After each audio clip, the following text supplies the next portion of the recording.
wabarakatuh. Kembali lagi kawan di Legenda Catur Dunia, dan masih dengan permainan antar engine yang ada di chess.com, Computer Chess Championship yang sudah masuk season ke-24.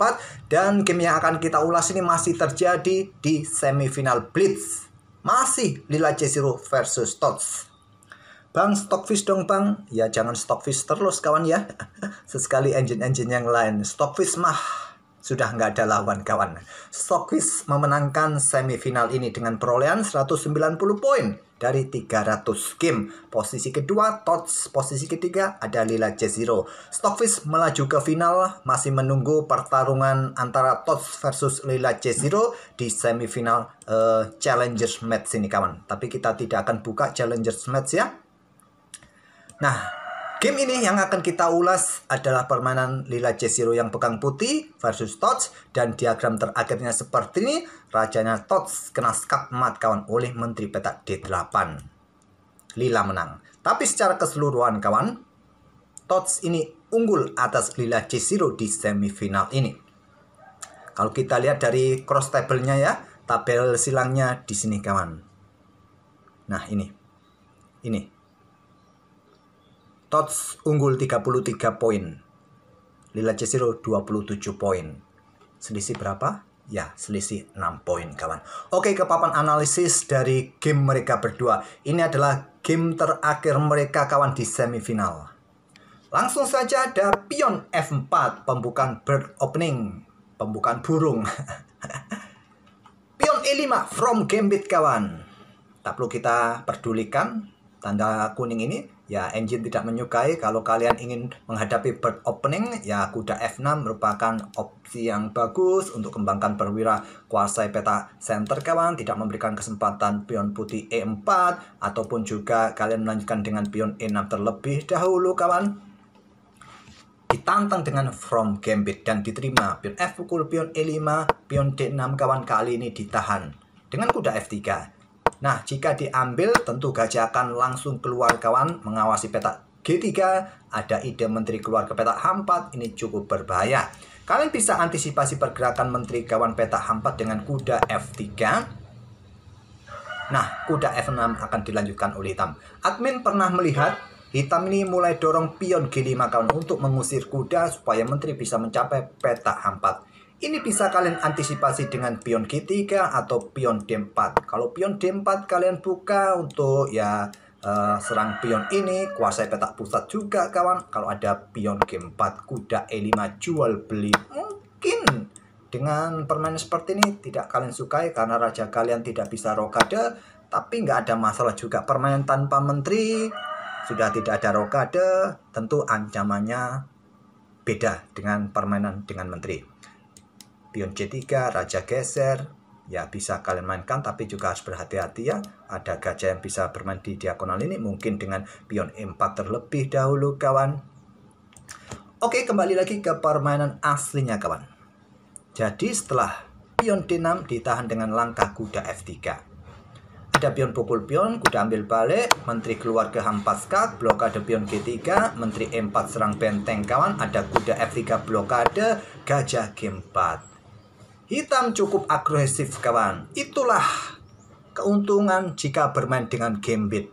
Jalur-jalur pengembangan perwira terbuka lebar, mempunyai akses untuk keluar menyerang terlebih dahulu. Tapi coba kita lihat, kita berada di langkah ke-6. Bermain dengan gambit from gambit tadi kawan, engine tidak menyukainya. Bahkan pergerakan menteri keluar, gajah keluar. Tetap putih punya keunggulan, keuntungan yang dinilai oleh Stockfish sebesar 1,36. Dalam permainan antar engine bisa dipastikan putih akan menang, walau masih berada di tahap pembukaan. Engine yang main, kecuali kalian yang main. Di tahap pembukaan kalian unggul, blunder di middle game, tamat di permainan end game. Itulah kalian, itulah kita. Admin sering kali seperti itu. Pembukaan solid, middle gamenya kepreset. Endgame amburadul. Oke kawan, ini engine ya yang main. Sudah dapat dipastikan putih dalam posisi menang. Oke, gajah G2. Perkuat posisi kuda, ada kuda C6 untuk ya persiapan rokade, kembangkan perwira sisi menteri terlebih dahulu. Pion D3 usir menteri, menteri mundur ke E6, ada pion C3. Terlihat untuk kontrol petak D4, petak B4, tapi melihat gelagat hitam yang ingin rokade panjang dengan struktur pion C3 berikan akses menteri untuk keluar dan juga untuk mempercepat serangan badai pion sisi menteri. Rokade panjang juga dipilih oleh Tots. Menteri B3 menantang pertukaran ditolak. Ya, kalau kalian terima di sini kawan, ya putih mempunyai lajur semi terbuka. Kalian pasti tidak ingin seperti itu. Dan yang perlu kalian perhatikan juga posisi menteri kawan mengincar petak B7 bersama gajah terang di diagonal terang panjang. Kuda C6, pion B7 menjadi target. Oke, tantangan menteri ditolak, mundur ke petak E8, ada pion D4 untuk ya kuasai petak pusat. Nanti setelah raja mungkin rokade, kuda B D2, pion E4. Hitam juga tidak mau kalah. Tots tidak mau kalah. Setelah rajanya aman, rokade di sisi panjang, dia mulai meluncurkan serangan pion di lajur counter attack kawan. Rokade pendek, menyerahkan pion. Tidak diambil pion F6. Apa sih masalahnya? Apa yang menjadi masalah? Benteng ini punya tempo untuk keluar, serang menteri. Mungkin menteri akan mundur ke petak A6, masih punya tempat. Dia bisa kehilangan pion F7 kawan. Oke, saat rokade, pengorbanan pion putih ditolak, memilih dengan pion F6 terlebih dahulu. Juga untuk dukungan serangan badai pion kawan. Untuk menghindari serangan menteri, baru ambil pion yang di sini. Kuda B berkembang petak D2 tetap menawarkan pion. Tidak berani ambil, geser raja ke petak B8. Sekali lagi apa konsekuensinya? Kan pion sudah dipindah. Tetap benteng I1 ya. Menteri mundur ke petak A6. Nah, di sini mungkin ada pergerakan kuda ke petak E4 kawan.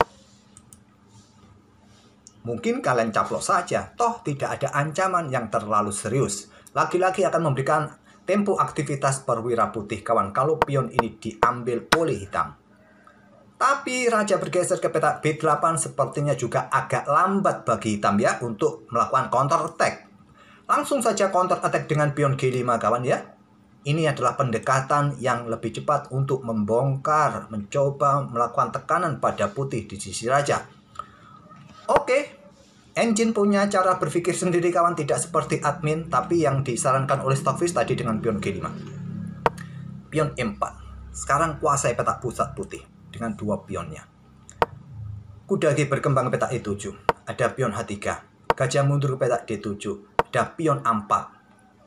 Lila sudah meluncurkan serangan pion di sisi kiri, sisi menteri dengan pion A4-nya. Nah, masih pion G5 kawan juga untuk mencoba melakukan counter ya. Bisa membuka beberapa lajur di sisi kanan sisi raja ini. Tapi memilih dengan langkah menteri yang keluar petak G6. Mengincar pion kawan. Dia menghalangi pionnya untuk melakukan serangan. Raja H2 backup pion. Sekarang gajah tarik mundur ke J8. Pion D5 serang kuda. Dan Tots membuat langkah pengorbanan kuda. Pion H4. Ditolak. Maju ke G4. Kalau diterima pengorbanan ini tidak dengan menteri kawan, tidak dengan menteri. Tapi menggunakan pion skak. Raja ke H1 mungkin. Kalau ke petak G1 mungkin yang kalian takutkan nanti ada pergerakan gajah ke J5. Jadi langsung ke petak H1. Nah, kuda ambil pion, gajah juga siap dikembangkan. Dan kalian juga harus berhati-hati, ada ide pengorbanan. Ambil pion, dorong pion. Coba lihat. Hitam berbalik unggul jika diterima pengorbanan ini. Oke, saat pion H4 didorong, ditolak dengan pion G4. Tetap Tots membuat langkah pengorbanan. Gajah ambil pion G4. Pilih mana? Pilih kuda atau pilih gajah? Kalau pilih kuda terlebih dahulu, ambil balik. Tetap gajah akan dikorbankan dan menteri nanti siap menyusup juga. Diikuti gajah bermain di ruang gelap yang lemah ini kawan. Kalau kita lihat sih posisi putih masih baik-baik saja, masih unggul dengan permainan seperti ini ya. Kembali lagi ke permainan aslinya kawan. Di sini tadi jika kalian ambil gajah langsung ya, maka pion H3 yang didorong terlebih dahulu ancam gajah. Kalau kalian ambil posisi gajah kalian kawan dalam posisi kena pin, menteri langsung ambil pion G4. Kalau gajah ini tarik mundur ke petak H1, maka tetap ada ide pengorbanan kuda ataupun kuda ini lompat ke petak D5. Bukan kuda ini ya, petak D5, ambil pion yang di sini, memberikan tempo lebih cepat bagi gajah bermain. Atau langsung menteri ambil pion G4 dan lagi-lagi kawan, ada ide gajah nanti ke petak D6.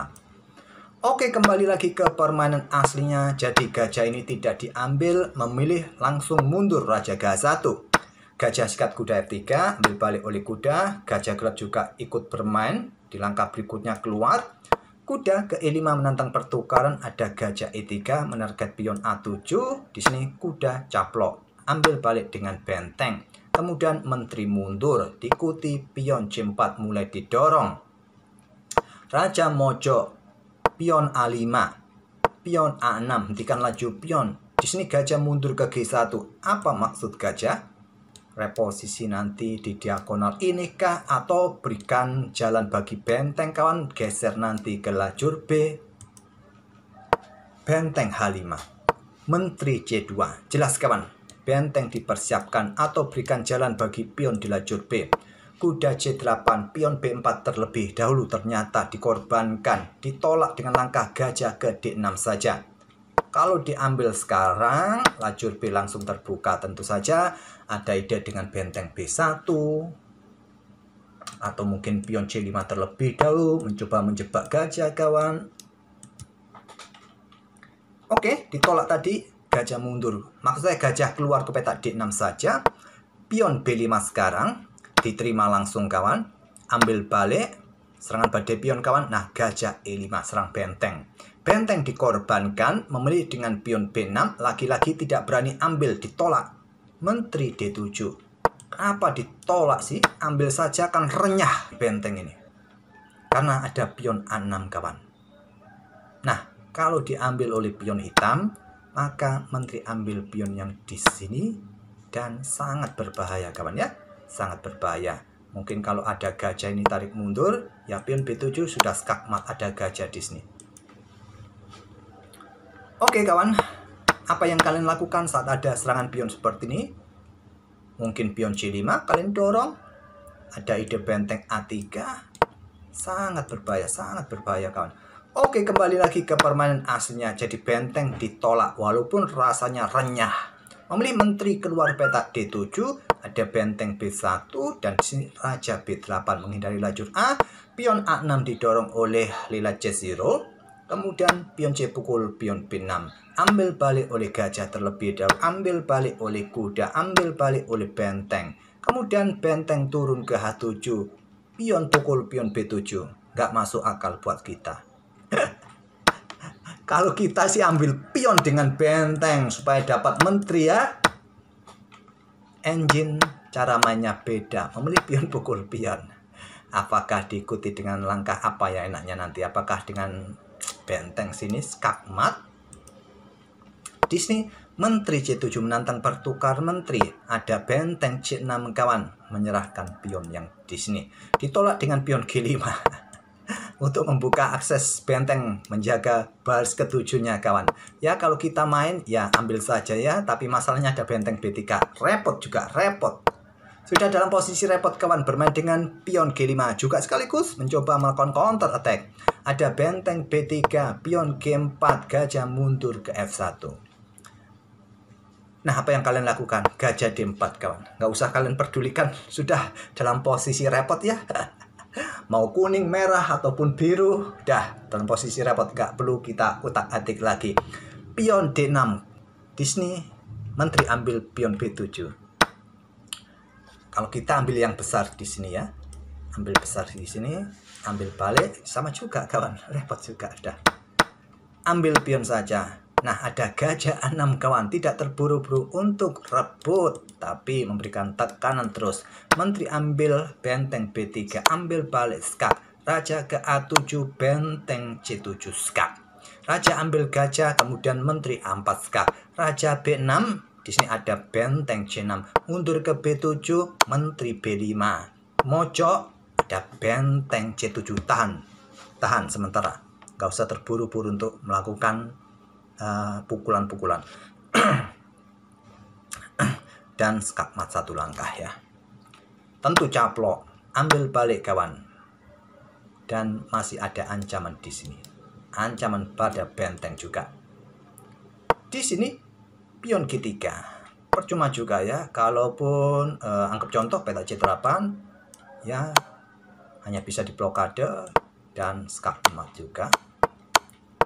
Oke, melakukan counter attack dengan pion G3, menteri A6, blokade, pion ambil benteng promosi skak mat di langkah ke-50. Game ini terbilang cepat kawan, hanya 50 langkah, tidak seperti biasanya game-game yang lainnya. Tadi gamenya panjang 90 langkah sehingga durasi videonya sampai 24 menit, panjang sekali. Kurangi celotehnya bang. Ya itu di tempat lain, kalau di tempat kita beda ya. Oke, itulah permainan Lina J0 versus Tots, dimana dengan pembukaan gambitnya ternyata Tots gagal kawan, malah lebih cepat kolaps. Harus berhati-hati kalau bermain gambit ya. Oke, semoga permainan kedua engine ini bisa menghibur kalian dan kita akan bertemu di video-video berikutnya. Kita masih tunggu tata steel, baru besok pagi bisa kita update hasil babak pertama.